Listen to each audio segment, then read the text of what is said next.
బోనాల పండుగ మత్త కొని తమాసి ఏం చేయ 2 నిమిషాలు లేట్ అయింది. ఇక మరి ఇక బోనాల పండుగ అంటే ఏంది మీకు ఎరికే కదా. మా పీసీఆర్ కోజా గారు నిన్న మన బోనాల పండుగల మత్త కొని ఉన్నాయి. జర్ర 2 నిమిషాలు లేట్ అయింది బిడ్డలారా, ఏమనుకోకుర్రి.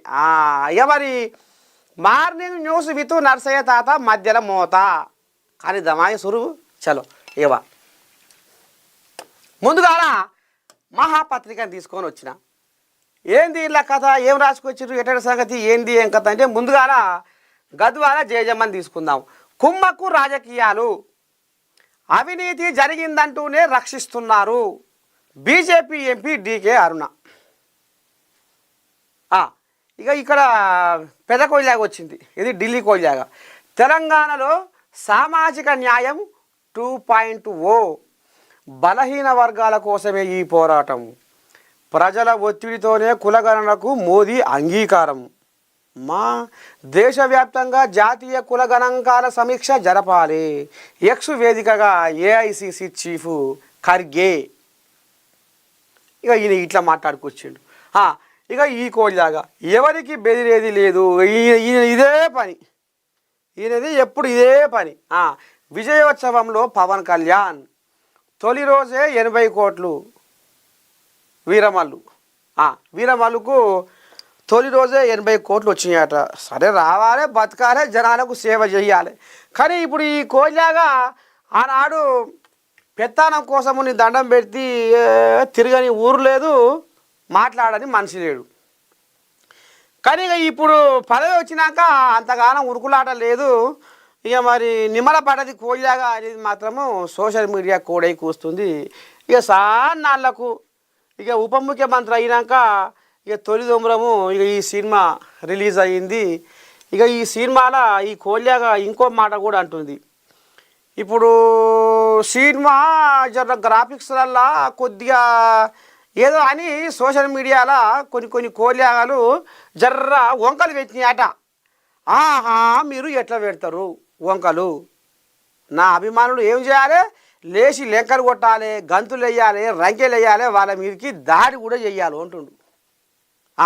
ఈయన సినిమాకు ఏ ఒక్కరు కూడా వంక పెట్టొద్దట. వంక పెట్టిన వాళ్ళ మీదకి మీరు ఎగబడాలి.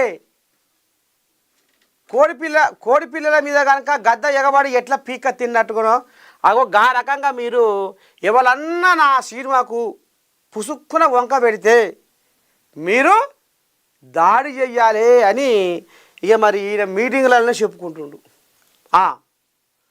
గసపోని కథ నడిపిస్తుండు ఇక ఏపీ ఉప ముఖ్యమంత్రి పవన్ కళ్యాణ్ అయ్యా.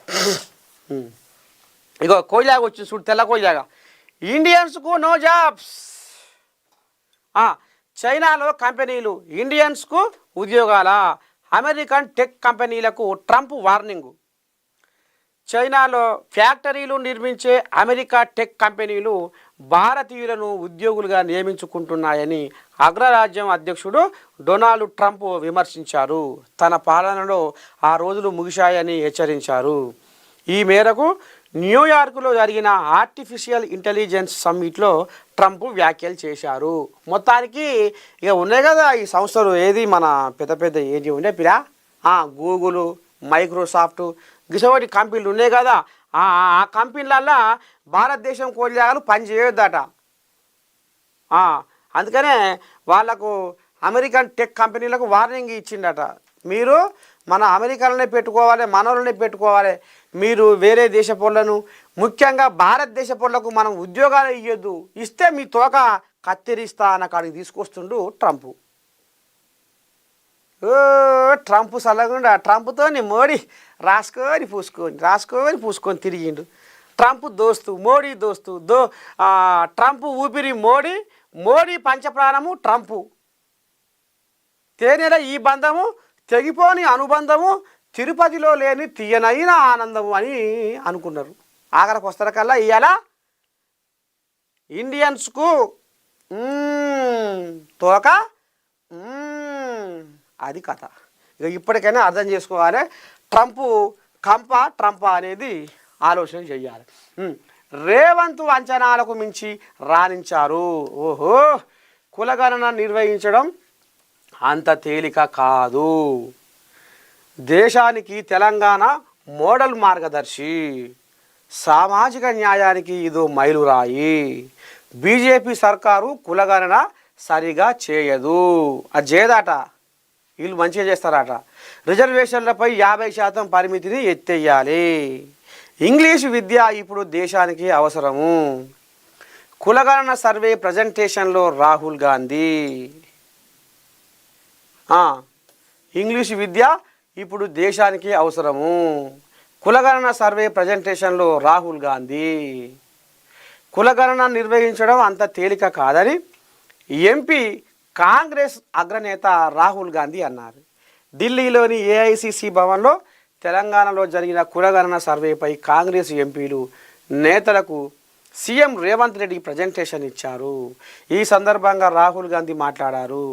తెలంగాణలో రేవంత్ రెడ్డి కులగణన విజయవంతంగా చేపట్టారని, రేవంత్ రెడ్డి కాంగ్రెస్ నేతలు అంచనాలకు మించి రాణించారని కొనియాడారు. దేశంలో సామాజిక న్యాయానికి ఇదో మైలురాయిగా నిలుస్తుందని ధీమా వ్యక్తం చేశారు. ఆఫీసు రూముల్లో కూర్చొని కులగణన చేస్తే మంచి ఫలితాలు రావని, తెలంగాణ కులగణనలో దాదాపు 56 ప్రశ్నలు అడిగారని అన్నారు. మొత్తానికి రేవంత్ అంచనాలకు మించి రాణించారు అనేది ఇప్పుడు రాహుల్ గాంధీ నోట జారి పడుతున్న పలుకులు. ఇక మరి ఇప్పుడు రేవంత్ రెడ్డి కూడా ప్రజెంటేషన్లో ఏం మాట్లాడిండు, ఏంది ఏం కథ అనేది కూడా ఒక్కసారి మనం కూడా వింటే బాగుంటుందేమో అనుకుంటున్నా. ఎందుకంటే ఇక మరి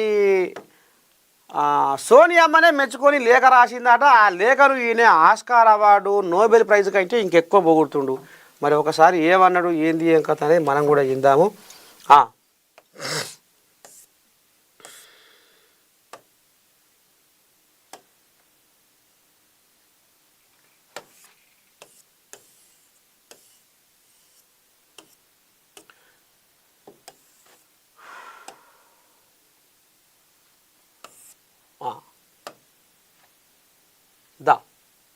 तेलंगाना मॉडल किसी को दिक्कत है और कुछ दूसरा नाम।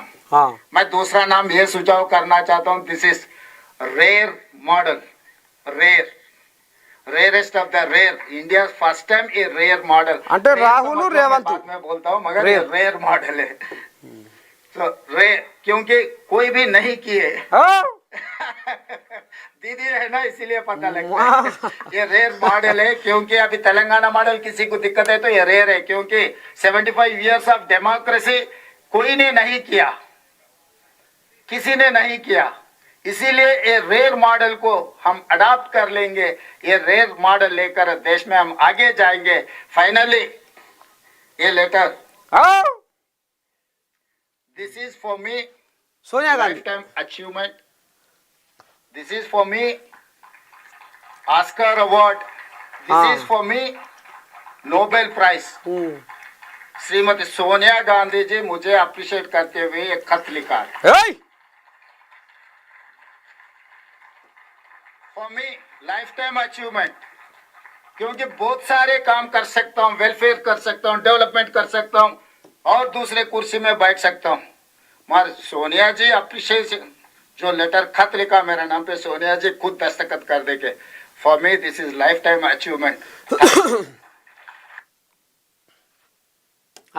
ఇన్నారులా ఇది కథ. ఇక సోనియా గాంధీ తెగ మెచ్చుకుందట, లేఖ రాసిందట. ఆ లేఖ ఈయనకు ఇక జీవితకాలం గుండెల్లో పెట్టుకుంటాడట. అది నోబెల్ బహుమతి కంటే, ఆస్కార్ బహుమతి కంటే పెద్దగా ఉంటుండు. అంత సంబూరంలో మునిగి తీరుతుండు ముఖ్యమంత్రి రేవంత్ అయ్య. ఎందుకంటే కులగణన నువ్వు బ్రహ్మాండంగా చేసినావు. ఇక మరి నీ పార్టీ కూడా ఎవరు చేయలేదు. 75 సంవత్సరాల కాలంలో బ్రహ్మాండంగా నువ్వు దేశంలోనే మోగించిన కులగణన అనేది మెచ్చుకుంటున్నారట ఢిల్లీ పెద్దలు. ఇక నిన్న ఢిల్లీలో ఈ రకంగా కూర్చొని మాట్లాడుకున్న ముచ్చట బయట పెట్టిండుల్లా. ఇక ఈ కథ ఇట్లా ఉంటే ఆ సంఘటన కదిలించింది.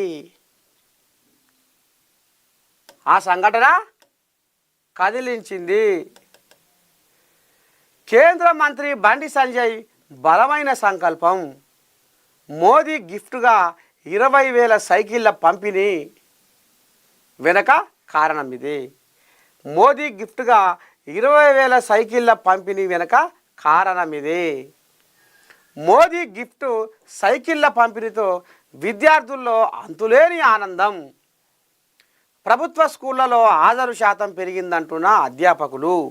శనివారం హుస్నాబాద్ నియోజకవర్గంలో మోదీ గిఫ్ట్ పేరుతో సైకిళ్ళ పంపిణీ దేశంలో చర్చనీయాంశంగా మారిన కార్యక్రమం. ఇంకేమో రాసుకొచ్చిర్రు రెండులా, చూద్దాము ఏం సంగతో. ఒక పథకం ప్రారంభించాలన్నా, బృహత్తర కార్యక్రమానికి బీజం పడాలన్నా ఎక్కడో ఓ గుండెను కుదిపిన జ్ఞాపకం ఉంటుంది. అలాంటి జ్ఞాపకమే, అలాంటి బలమైన సంఘటనే 20,000 మంది పేద విద్యార్థులకు ఒక ఆస్తిగా, ఒక అండగా, బడిదారి చూపే ఆత్మీయ స్పర్శ అయింది.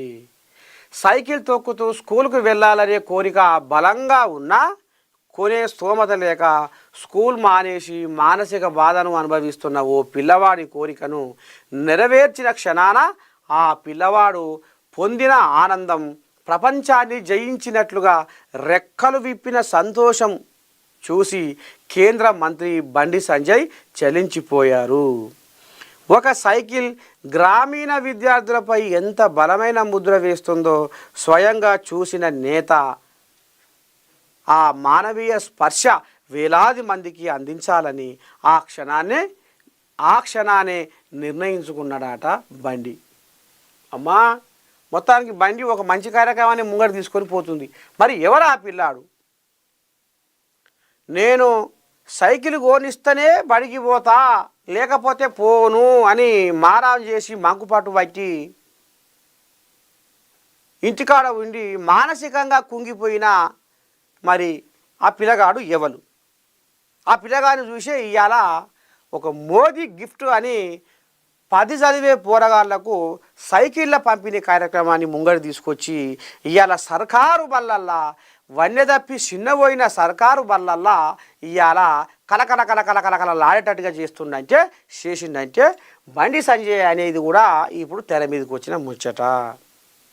ఎందుకంటే ఇప్పుడు ఈయన మోదీ గిఫ్ట్ అని ఈ 10 చదివే పిల్లగాళ్ళకు విద్యార్థులకు ఈ సైకిళ్ళ పంపిణీ కార్యక్రమాన్ని మొదలు పెట్టగానే వాళ్ళలో ఒక కొత్త మానసిక ఉల్లాసం, సంతోషం, గుండెలకెళ్ళి ఆ ఆనందం పొంగి పొర్లి ఇవాళ బడికి నేను పోతా అన్నట్టుగా ఇవాళ చదువు పంతులు రాకముందుకే ఇవాళ బడి గడప దొక్కుతుర్రు పోరగాళ్ళు.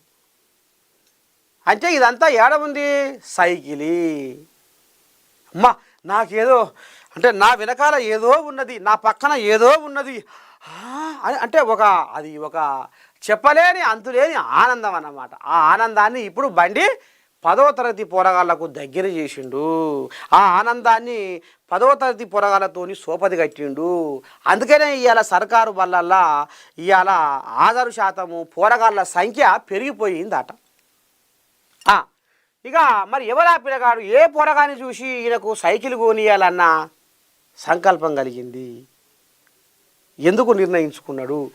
నిర్మల్ జిల్లాలోని ఓ మారుమూల గ్రామమైన బామినిలో తల్లిదండ్రులను కోల్పోయి ముసలి అవ్వతో ఉంటూ అత్యంత పేదరికం అనుభవిస్తూ మానసిక రోగిగా మారిన 11 ఏళ్ల పిల్లాడు రామ్ చరణ్ దాదాపు 1650 కిలోమీటర్ల ప్రజా సంగ్రామ యాత్ర పెట్టా కదా అప్పుడు. నీ దండం పెట్టి మోద మోగిచ్చిండు. వచ్చే బండి సంజయ్ ప్రజా సంగ్రామ యాత్ర పేరు మీద బీజేపీని ఉరుకులా పెట్టిస్తుండేషా తెలంగాణలో.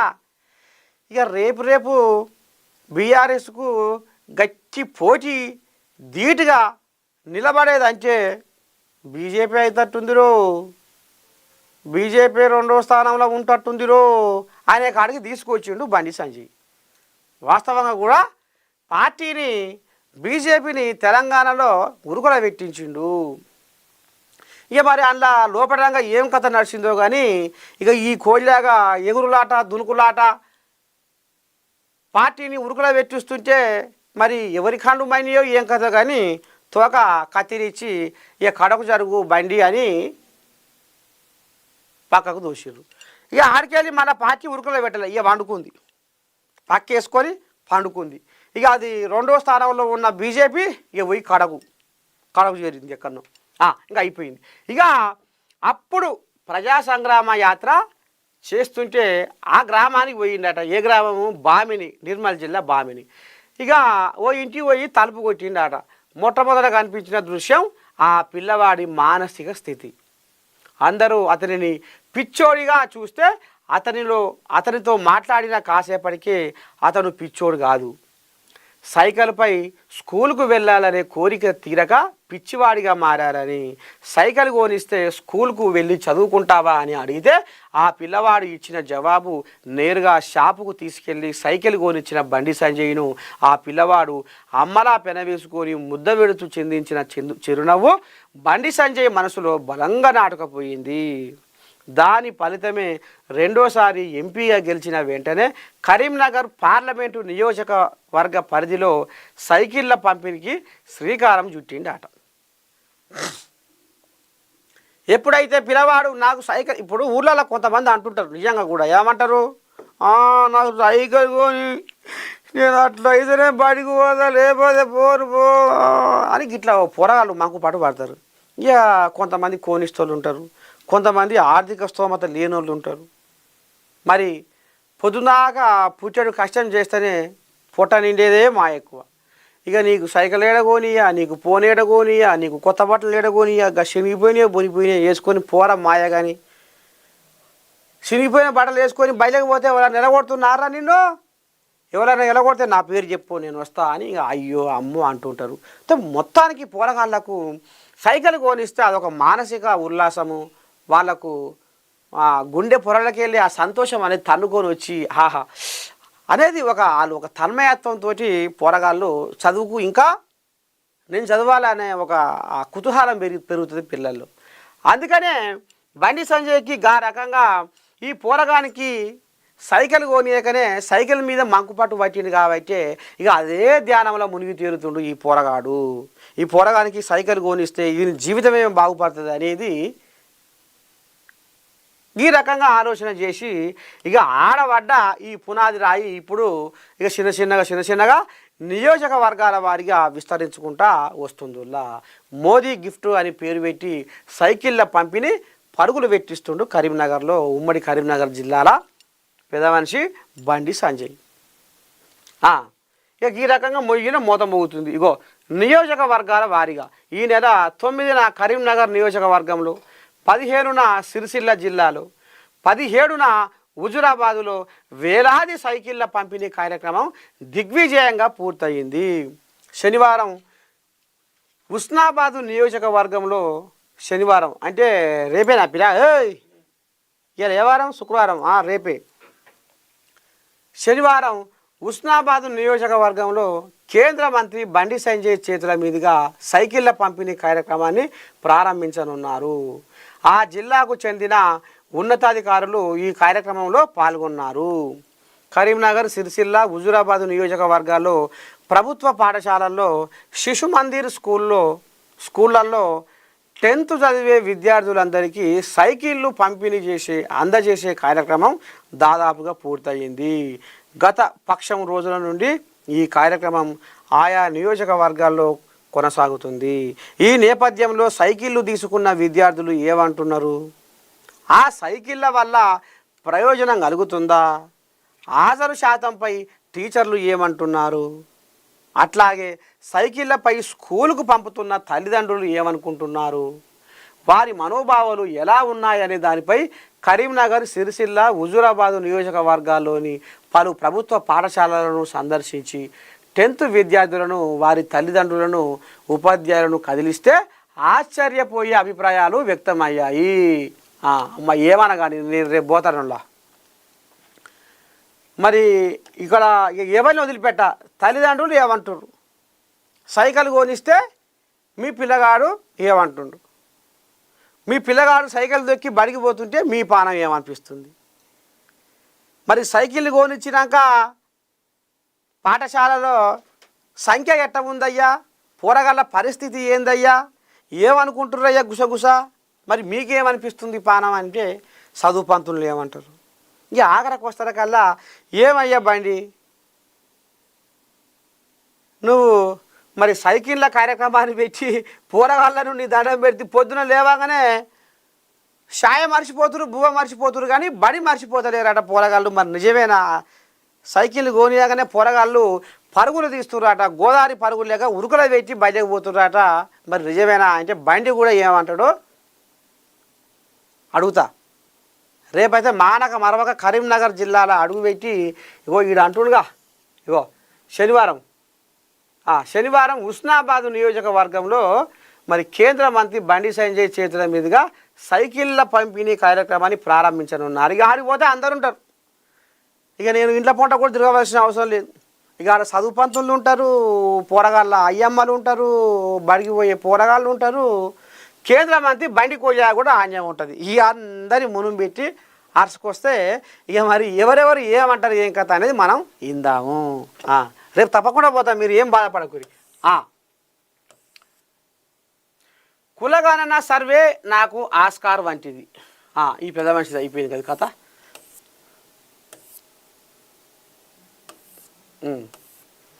ఇక హ్యాపీ బర్త్డే కేటీఆర్, దీవించిన కేసీఆర్, రాష్ట్ర వ్యాప్తంగా వేడుకలు.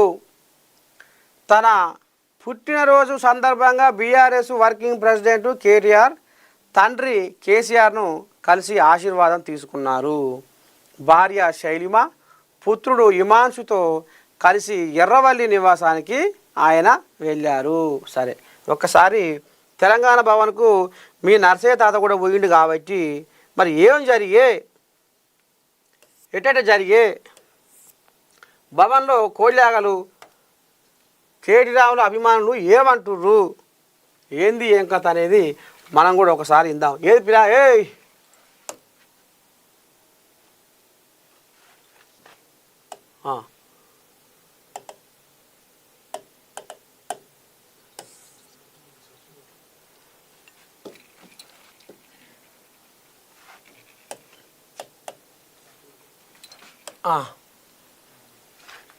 దా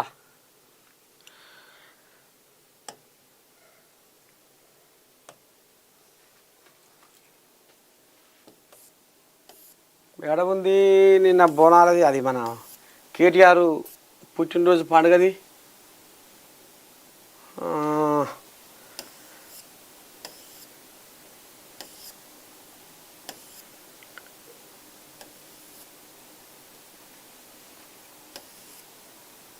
ఇదే నా పిల్ల, ఇదే పండుగ ఎట్ట చేసేది ఏంటి ఏం కథ అనేది కూడా. With Google Workspace, you can create a Gmail account with your own domain and branding, helping your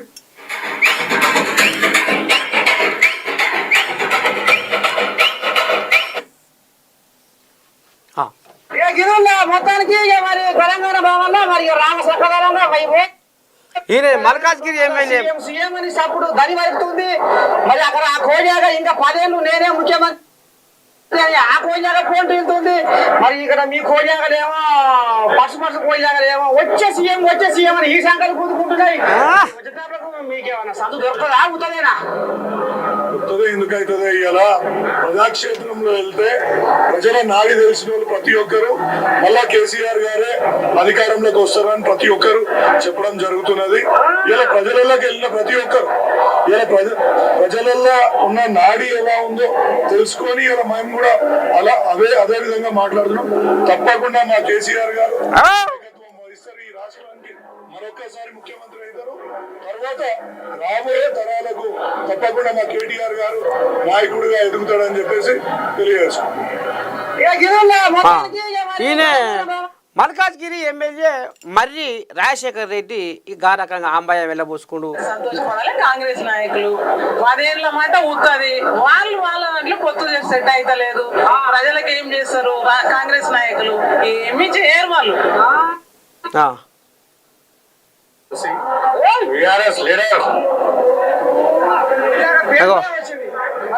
పండుగ ఎట్లా వస్తుంది? ఎన్నో పుట్టినరోజు బ్రహ్మాండంగా కేటీఆర్ అన్నది బ్రహ్మాండంగా వచ్చే సీఎం మా కేటీఆర్ అన్నదే. అందరికి చూస్తాడు, అందరి దగ్గర కలిసిమెలిసి ఉంటాడు. ఏం కావాలన్నా కూడా అన్న తోడు ఉంటాడు.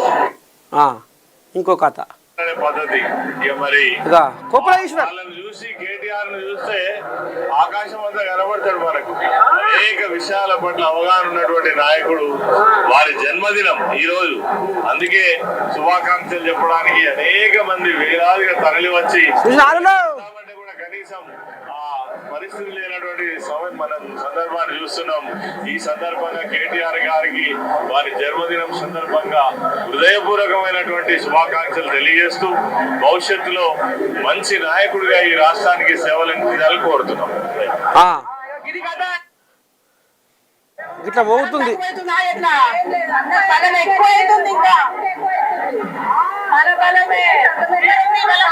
కాంగ్రెస్ వాళ్ళ పథకాలే ఉడుకునే పెడుతున్నాయట. మరి మీకు ఏమైనా బలం తక్కువేనా? రేపు పరిస్థితిలో తగ్గేదే లేదు బలము. 100% నెక్స్ట్ మన కేసీఆర్ సారే వస్తారు, దానిలో తిరగలేదు.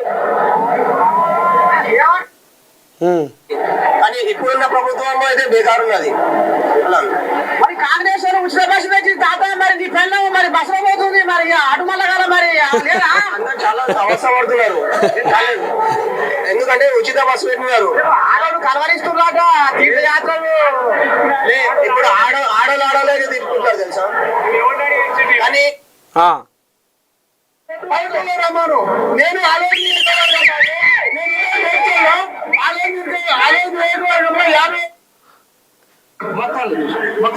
నేరపేట జిల్లా ఏం కాదా మరి పని ఎట చేసింది, ఎట ఉంది, వ్యాపారి మంది వచ్చింది.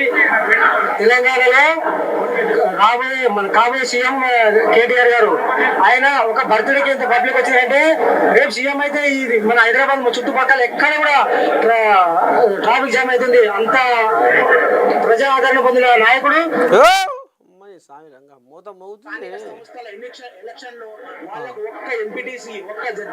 ఓ అమ్మా, ఇది మొత్తం ముందే పెట్టింది. కార్పొరేషన్ దక్కకుండా ఇవ్వడమే రాబోయే రోజుల్లో బెస్ట్ గిఫ్ట్. అంతకంటే ఎక్కువ గిఫ్ట్ మళ్ళా కేసీఆర్ సామరే రావాలా.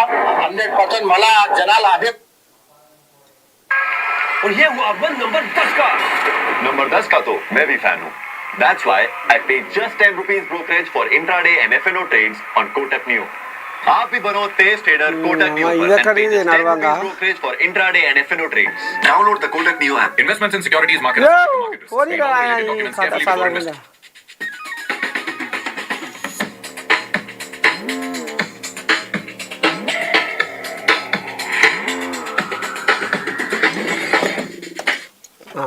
చైర్మన్ మొత్తం జూబ్లీ హిల్స్ సంసారం చేపిస్తాడట. భూమా బుద్ధి అంతా ఆయనే ఉడక తినాలి, ఆయనే పండాలి, రేఖల వారంగా మబ్బులు లేవాలి, కలగాలి. జూబ్లీ హిల్స్ లో కాంగ్రెస్ జెండా ఎగరాలి. ఆయన ఇప్పుడు అవి కాకర కట్టుకున్నాయి. మరి మీకు బలం లేకపోతే తాత మరి ఎట్లా చేస్తాం? ఆయన ఎగ్జాంపుల్ ఏమంటారు, ఏం ద్వారా మేము చెప్తా ఉన్నాం. ఓడిపోతామని భయానికి ఉన్నోళ్ళని లేనోళ్ళని పెట్టుకొని అధికారంలో ఉన్నాం, ఇది గెలవకపోతే నా సీటుకి ఎసరు వస్తుందని భయం పుచ్చుకొని జూబ్లీ హిల్స్ లో తిరుగుతుండే ఆయన. మాకు ఎట్లయినా మా సీటు మాదే, పబ్లిక్ మాయంబడి ఉన్నారు. అక్కడ ఉన్న జూబ్లీ హిల్స్ కాన్స్టిట్యున్సీ తెలుగు వాళ్ళు ఎవరు అభివృద్ధిలో ఉన్నారు, ఎవరు రేపు డెవలప్మెంట్ అవుద్ది, ఎవరికి వేస్తే మనకు విలువ దక్కుద్ది అని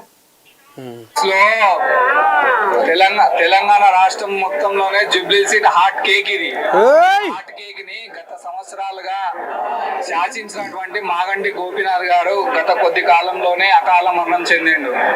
అతను అకాల మరణం చెందడం పక్కన పెడితే మెజారిటీ కూడా దక్కకుండా ఈ సీట్ ని గెలిపించే వారికి మేము క్యాన్సర్ హాస్పిటల్కి వెళ్ళి మొత్తం చూసుకుంటే మొత్తం బ్యానర్లన్నీ చంపేశారు. ప్రతిపక్షం ఉంటది, ఉన్నదని ఒకసారి గెలుస్తాం, ఒకసారి ఓడతాం. కానీ అది పద్ధతి అనేది కాదు. అలా రామన్న బర్త్డే అన్నప్పుడు ఏముండాలి, మేమేం రాజకీయం చేస్తలేము. పుట్టినరోజు సందర్భంగా ప్రతి ఒక్కరు వేసుకోవచ్చు బ్యానర్లు, కానీ బ్యానర్లు మొత్తం చంపి పడేసారు. అది పద్ధతి కాదు. ఎందుకంటే ఆశీర్వాదం కావాలి మనకు. ఎప్పుడైందంటే రామన్న పుట్టినరోజు అంటారు కదా, పెద్ద అసమర్థుడు కాబట్టే ఈరోజు కడుక్కొని తాగడానికి పోయినాడు. ఈ కేడి రావులు జన్మదినం సందర్భంగా మరి ఏం పట్టుకొచ్చి మరి పండుగ ఎట్ట చేసిరి ఏంది ఏం కదా చెప్పమ్మా మరి రావాలన్న పండుగ ఎట్ట చేసిరి ఇలా ఏం పట్టుకొచ్చి ఆయనకు ఏమనిపిస్తుంది తెలంగాణ భవన్ అడుగు పెడితే తెలంగాణ భవన్ అడుగు పెడితేనే ఒక పవర్ఫుల్ గా మళ్ళీ తెలంగాణలో మళ్ళీ కేసీఆర్ గారు మనకు ముఖ్యమంత్రిగా అయినటువంటి సంఘటనలు కనిపిస్తా ఉన్నాయి. గజిపిడమే నేను ఏమో అనుకున్నా ఇప్పుడే మరి దమ్ము కాబడుతుందంటే రేపు కథ ఎట్లా ఉంటుందో ఏం కథ అనేది కూడా మరి ఆయన మాటలలో తెలుస్తుంది. మరి ఏమో మీ దమ్ము సంగతి ఏంటో జూబ్లీస్ ఎలా చెల్లెల్లో చూపి అనేది ఇప్పుడు మరి కొంత నడుస్తుంది తల్లి. మరి కాంగ్రెస్ పోలేమో జూబ్లీస్ అడ్డా ఈసారి మాదే కంటోన్మెంట్ ఎట్లయితే గెలిచినామో జూబ్లీస్ కూడా మేము అట్లా గెలవబోతున్నాం అనేది కాంగ్రెస్ పోలేయాలి అంటారు. మరి ఎట్లా చేస్తారు వాళ్ళతోని మరి పోటీ పడతారా మీరు తట్టుకుంటారా? ఖచ్చితంగా డి అంటే డి అనడానికి మేము సిద్ధంగా ఉన్నామని చెప్పేసి కేటీ రామారావు జన్మదిన సందర్భంగా నేను తెలియజేస్తా ఉన్నాను. ఎందుకంటే నేను కూడా ఒక మాజీ సర్పంచ్ గా నేను చేయడం జరిగింది కాబట్టి పనితనంలో మా విజయం ఏంటనేది ఖచ్చితంగా చూపిస్తాం, సత్తా చాటుతామని ఖచ్చితంగా చెప్పగలుగుతా ఉన్నాం. గిదులా మొత్తానికి పండుగ గిది ఏది కేడి రాములు నిన్న ఇక మరి కొండంత పండుగ చేసుకుంటాట. కేటీ రాములు తెలంగాణ భవన్లో ఇక అండకు నేను కూడా పోయినా ఇక ఎవరు వాటకు వాళ్ళు ఎవరు దోషం ముచ్చట్లు వాళ్ళు ఈ రకంగా ఇక ఆయన పండుగ ముచ్చట్లు కొన్ని రాజకీయ ముచ్చట్లు కొన్ని ఇక ముళ్ళ కట్టుకొని ఈ రకంగా వచ్చినా ఇక ఎవరు ఏంది ఏం కథ అనేది మీరు విన్నారు. ఇక ఇప్పుడు దా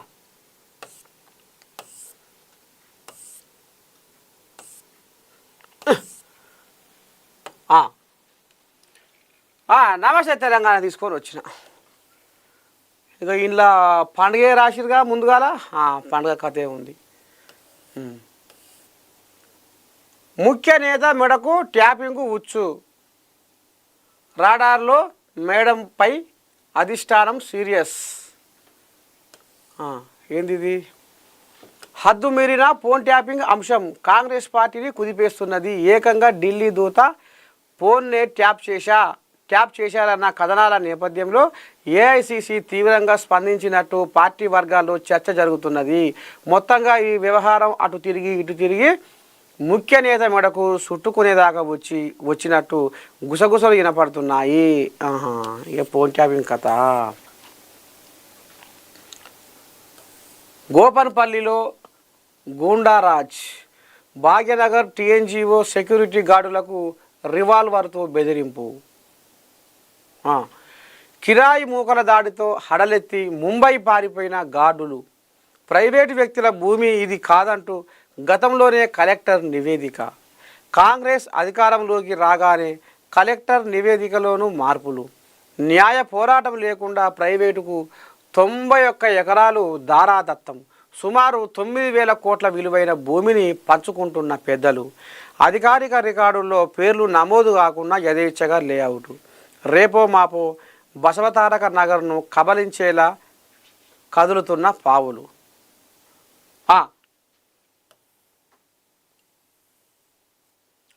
అక్కడ చట్టాలు ఉండవు, నిబంధనలు వర్తించవు. అధికారులు అటువైపు కన్నెత్తి కూడా చూడరు. పోలీసులు అయితే అది తమ పరిధి కానట్టుగానే వ్యవహరిస్తారు. అందుకే అక్కడ అంతా ప్రైవేటు సైన్యందే రాజ్యం. అర్ధరాత్రి తుపాకులు పట్టుకొని వీరంగం చేస్తారు. ఇతరులకు చెందిన సెక్యూరిటీ గార్డులను కాల్చి పడేస్తామంటూ బెదిరిస్తారు, దాడి చేస్తారు.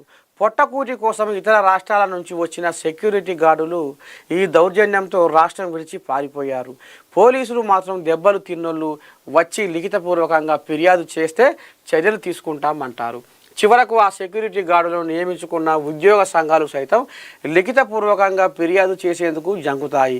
ఇదేదో నాగరికత లేని అడవి ప్రాంతంలో అందున పోలీసులు చేరలేని మారుమూల పల్లెనో కాదు.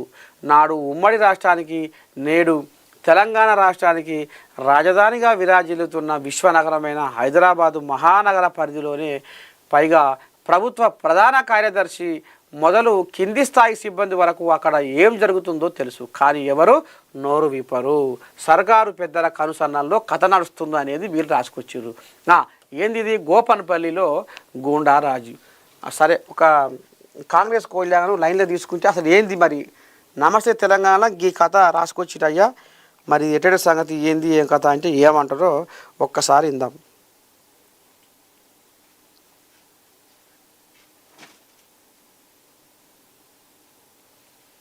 The person you have called is speaking to someone else. You can wait. శనార్థి ఓ పిల్లగా శనార్థి తాత నువ్వు మార్నింగ్ న్యూస్ లైవ్లో ఉన్నావు. చెప్పండి. ఏం లేదు తాత, మరి ఇప్పుడు గోపన్పల్లిలో గూండా రాజా అనే కథ తెర మీదకి వచ్చింది. అవును. మరి ఏందన్నట్టు ఇది ఏదో కిరాయి మూకల దాడితో హడలెత్తి ముంబై పారిపోయిన గార్డులు, అక్కడ సెక్యూరిటీ గార్డును కూడా బెదిరించి అంత కథ నడిపిస్తున్నారట కాంగ్రెస్ వాళ్ళు. ఇదంతా సర్కారు పెద్దల కనుసన్నల్లో జరుగుతుంది అనేది మరి ఇట సంగతి తాత. ఇదంతా అక్కడ చట్టాలు ఉండవు, నిబంధనలు వర్తించవు, అధికారులు అటువైపు చూస్తలేరు కన్నెత్తి కూడా. పోలీసులు అయితే మా పరిధి కానట్టుగా చూడనట్టుగా గుడ్డేదు చేలబడ్డట్టుగా పోతుర్రాట. మరి ఏంది గోపన్పల్లి ఈ దందా ఏందన్నట్టు ఇది? మరి ప్రభుత్వ భూమిలో అధికారుల అండతో అక్రమంగా లేఅవుట్. ప్రభుత్వం దృష్టికి, ప్రభుత్వ పెద్దల దృష్టికి ఏది వచ్చినా ప్రభుత్వం తప్పకుండా చర్యలు తీసుకుంటది. ఇదంతా BRS party social media Congress party నాయకుల పైన కావాల్సుకొని ఒక తప్పుడు ప్రచారం, తప్పుడు ప్రాపగండ తయారు చేస్తా ఉంది. ఇవాళ హైడ్రా వచ్చిన తర్వాత హైడ్రాని పెట్టింది భూ కబ్జాదారుల నుంచి ప్రభుత్వ ఆస్తులు కాపాడడం కోసం గాని, తెలంగాణలో హైదరాబాదులో ప్రభుత్వ చెరువులు గాని, కుంటలు గాని, లేకులు డెవలప్ చేయాలి, ఆక్రమించుకున్న భూ కబ్జాదారుల భరతం పట్టాలనే ఆలోచనతోనే హైడ్రా తీసుకొచ్చి దాదాపు 200 చెరువులు పైగా ఈ ప్రభుత్వ హైడ్రా కాపాడి ప్రభుత్వ ఆస్తుల్ని కాపాడినటువంటి పరిస్థితి. నిన్నగాక మొన్న మీరు చూసిరుగా బతుకమ్మ కుంట భూ కబ్జాలుంటే ఇవాళ దాదాపు 5 ఎకరాలలో బతుకమ్మ కుంటను మొత్తం అద్భుతంగా తయారు చేసి ఒక సముద్రం లాగా ఉంది, మీరు వెళ్ళి చూడండి ఒకసారి. ఇట్లా ఇవన్నీ కూడా ఏంటంటే బిఆర్ఎస్ పార్టీ కాంగ్రెస్ పార్టీ నాయకుల పైన తప్పుడు ఆరోపణలు చేస్తూ, తప్పుడు విష ప్రచారాలు చేపిస్తూ ఇవన్నీ చేస్తా ఉంది. ప్రభుత్వం దృష్టికి ఏ ఇష్యూ వచ్చినా కూడా తప్పకుండా తగిన చర్యలు ఉంటాయి. వాళ్ళు ఎవరైనా కూడా తగిన ఉంటది తప్ప కావాలనుకునే ప్రభుత్వ నాయకుల మీద వాళ్ళ యొక్క ప్రతిష్టను దెబ్బతీయడానికి ఇది కుట్ర చేస్తా ఉన్నారు. బిఆర్ఎస్ నాయకులు ఒళ్ళు జాగ్రత్త పెట్టుకొని మాట్లాడితే మంచిగా ఉంటది అనేది నా ఆలోచన. ఇప్పుడు ఒక మాట ఏంటంటే ఇది గతంలో కూడా ఇది ప్రైవేట్ వ్యక్తుల భూమి ఇది కాదు, సర్కార్దే అన్నట్టుగా ఒక కలెక్టర్ కూడా నివేదిక ఇచ్చి మళ్ళీ ఇప్పుడు కాంగ్రెస్ అధికారంలోకి రాగానే ఆ కలెక్టర్ నివేదికలో కూడా మార్పులు చేర్పులు అయినాయి అనేది కూడా మరి వాళ్ళు తెర మీద తెస్తున్నాయి బీఆర్ఎస్ కోల్యాగలు. వాళ్ళు బీఆర్ఎస్ నాయకులు వాళ్ళు గతంలో దుర్గం చెరువు దగ్గర మనం జగదీశ్వర్ రెడ్డి ఆక్రమించుకొని జేసీబీలు తొలగిస్తుంటే అడ్డుకున్నది పేపర్లో పెద్ద పెద్ద కథనాలు రాలేదా? ఇట్లా ఉన్నటువంటి హైదరాబాద్ చుట్టుపక్కల ప్రభుత్వ భూముల్ని కబ్జా చేసింది వాళ్ళు, 10 ఏళ్ల పాటు దోసుకొని దోపిడీ చేసింది వాళ్ళు.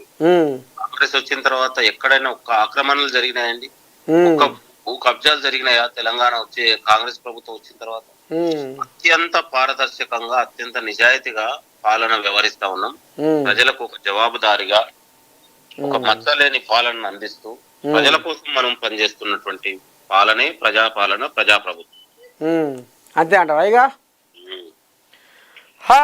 గిది కథ మొత్తానికి గోపన్పల్లిలో గూండా రాజా అనేది మరి ఇప్పుడు నమస్తే తెలంగాణలో వచ్చిన ఈ కథకు ఇక మరి పిసిసి ప్రధాన కార్యదర్శి చెనగాని దయాకర్ మరి ఈ రకంగా ఆంబాయ వెళ్ళబోసుకుంటూ ఉంటా. శనార్థి ఓ పిల్లగా నమస్తే నమస్తే. ఇక ఇంకేముంది ఇలా మరి ఇదేంది కథ? యూరియా వేట పొద్దంతా తండాట, ఎరువుల కరువు లేదంటూ ఏలికలు పదే చెప్తున్నా పల్లెల్లో పొద్దంతా కనిపిస్తున్న క్యూలు నిజమేంటో తేటతెల్లం చేస్తున్నాయి. గురువారం ఆదిలాబాదు అర్బన్ ప్రాథమిక సహకార సంఘం వద్ద కనిపించిన దృశ్యం ఇది. ఉదయం నుంచి పడిగాపులు కాసిన సరిపడా యూరియా అందలేదని రైతులు వాపోయారు. ప్రైవేటుకు వెళ్ళాలంటూ అధికారులు సూచిస్తున్నారని వారు వాపోయారు. ఊరి కథ సల్లగుండా ఏంది భాగవతము? మరి యూరియా వేట పొద్దంతా తండ్లాట. ఇక మరి మాట మాటకు యూరియా కోసం రైతులు తనలాడుతురు అని మరి ఇటు రాసుకొస్తారు. మరి ఇది ఎక్కడ ఏంది ఏం కథ?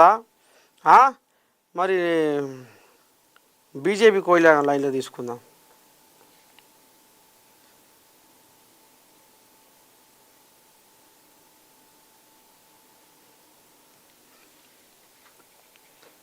మీరు కాల్ చేస్తున్న వ్యక్తి వేరే కాల్లో మాట్లాడుతున్నారు. మీరు వేచి ఉండండి. ఈ కోయిలాగా ఏరియా పని మీద ఉన్నట్టుంది.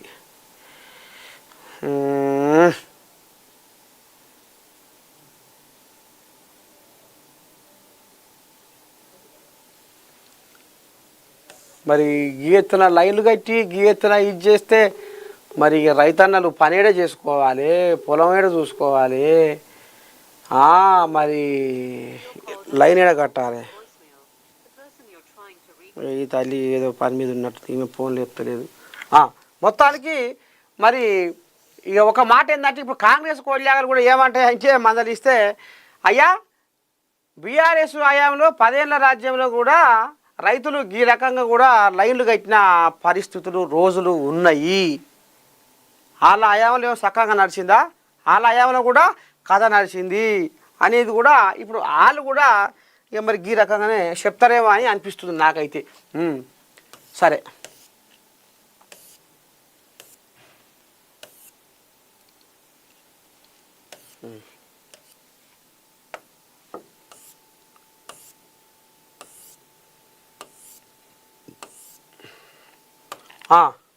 జ్యోతి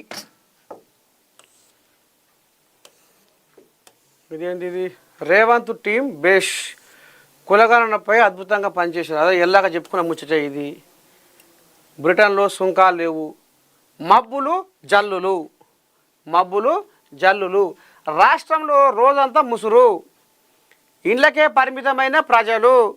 ములుగు వెంకటాపురంలో 23.52 సెంటీమీటర్లు వర్షపాతం, కాళేశ్వరం వద్ద 7.3 మీటర్ల ఎత్తుతో గోదావరి. మరో 2 రోజులు వర్షాలు. 14 జిల్లాలకు ఎల్లో అలర్టు, కలెక్టర్లు అప్రమత్తంగా ఉండాలి. సీఎం రేవంత్ రెడ్డి. అయితే ఇక మనం నిన్న కూడా చెప్పుకున్నాం. ఇక ఆనదేవుడు పంతే లేవడు, లేస్తే దొరకడు అని చెప్పుకున్నాం. ఇక ఇప్పుడు ఆనదేవుడు ఇప్పుడు సెలవు తీసుకుంటలేడు. ఆనదేవుడు ఇక సెలవు తీసుకుంటలేడు. ఇక మనం అనుకున్నాం కదా, ఇక లేస్తే ఇక ఆగడు ఈ మొగోడు. ఎవరు? ఆనదేవుడు. ఇక నీ దండం పెడితే ఇక మూత మోగించుకుంటా ఇక ఊరూరా ఇక అప్పుడేమో పంట చేనులకు నీళ్ళు వాన అని మీది మొగాన ఇట్లా మూర పెట్టి చూసుకుంటా, రావయ్య వానదేవుడా రావయ్య, మా పంట పొలం ఎండిపోతుంది రావయ్య వానదేవుడా అంటే రాలే. అవన్నీ ఎండిపోయినాక ఇక ఇప్పుడు దాపరం అయ్యాడు. ఇప్పుడు దాపరం అయ్యి సెలవు తీసుకుంటలేడు. ఆనదేవుడు ఇప్పుడు సెలవు తీసుకోకుండా పిలిస్తే పలుకుతుండు. బయలే కనుక చదువు పంతులు, ఎవరు పిల్లగా వచ్చినావురావు, శివ, వేణు, బాలరాజు, లక్ష్మయ్య అనగానే అన్నట్టుగా ఇప్పుడు ఆనదేవుడు కూడా ఏమే ఓ పిల్లగా అంటే వస్తున్నా అని ఇప్పుడు ఆనదేవుడు ఉర్రుకల పెడుతుండు. కానీ ఇక రోడ్లు తెగిపోతున్నాయి, చెరువులు గండు పడుతున్నాయి, పంట పొలాలని వరదలలో కొట్టుకుపోతున్నాయి. ఆగం జగన్నాథం అక్కడికి వచ్చింది కథ అప్పుడే.